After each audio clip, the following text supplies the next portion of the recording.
Hi friends, welcome to AH times. Friends, మన యొక్క AP రాష్ట్ర వ్యాప్తంగా రేపటి నుండి కరెంటు మీటర్లు ఉన్న వారికి సంబంధించి ఏపీ ప్రభుత్వం ఇప్పుడిప్పుడే ఒక శుభవార్త అయితే చెప్పారండి. అయితే ప్రభుత్వం చెప్పినటువంటి ఆ శుభవార్త ఏంటి, దానికి సంబంధించిన పూర్తి వివరాలు తెలియజేస్తాను. ఈ వీడియో మీకు నచ్చినట్టయితే లైక్ చేసుకొని ఛానల్ ఫాలో అవుతుండండి. అయితే దీనికి సంబంధించి మనకు నోటిఫికేషన్ కూడా అయితే వచ్చింది. ఈ నోటిఫికేషన్లో మనకి ఏమేమి డీటెయిల్స్ ఇచ్చారు ఏంటనేది మీకు క్లారిటీగా ఎక్స్ప్లెయిన్ అయితే చేస్తాను.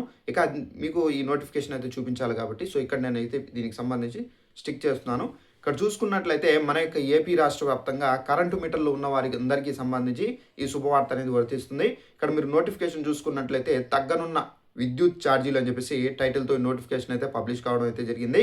సో రాష్ట్రంలో విద్యుత్ ఛార్జీలు తగ్గబోతున్నాయని చెప్పేసి గతేడాది యూనిట్కు 13 పైసల రూపాయల చొప్పున అయితే తగ్గించగా, మరోవైపు 13 పైసలు తగ్గిస్తున్నట్లు మనకైతే తెలుస్తుంది. 2025 సంవత్సరము 2026 ఫైనాన్షియల్ ఇయర్కు సంబంధించి ఎలక్ట్రిసిటీ రెగ్యులైజేషన్ ఈఆర్ఎస్కు డిస్కంలు ఇంధన సర్దుబాట్లు ఖర్చు వివరాలను సమర్పించాయి. 940 కోట్లను మిగులుగా చూపాయి. కాగా ఈఆర్ఎస్ ప్రజాభిప్రాయ సేకరణ తర్వాత కరెంటు ఛార్జీలు తగ్గింపునకు ఆమోదం అయితే తెలిపింది. సో ఫ్రెండ్స్, చూసారు కదా, మన యొక్క ఏపీ రాష్ట్ర వ్యాప్తంగా మనకేంటంటే గతేడాది 13 పైసలు అయితే ఉన్నింది పర్ యూనిట్కి.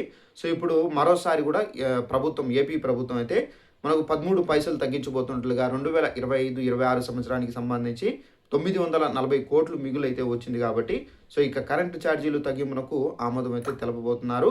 సో ఇదండి మనకు కరెంటు మీటర్లు కలిగి ఉన్న వారందరికీ ఏంటంటే మనకు ఈ అప్డేట్ అనేది వర్తిస్తుంది తప్పనిసరిగా. సో మీరు తగ్గినటువంటి విద్యుత్ ఛార్జీలు ఏవైతే ఉన్నాయో అవి మీరు కట్టాల్సి అయితే ఉంటుందండి. సో ఇదండి మనకున్నటువంటి ఇన్ఫర్మేషన్. ఈ వీడియో నచ్చినట్లయితే లైక్ చేసుకొని తెలియని వాళ్ళకు కూడా ఇన్ఫర్మేషన్ షేర్ చేసి వాళ్ళకు కూడా తెలియపరచండి. ప్రతి ఒక్కరికి యూజ్ అవుతుంది. Thanks for watching this video. All the best.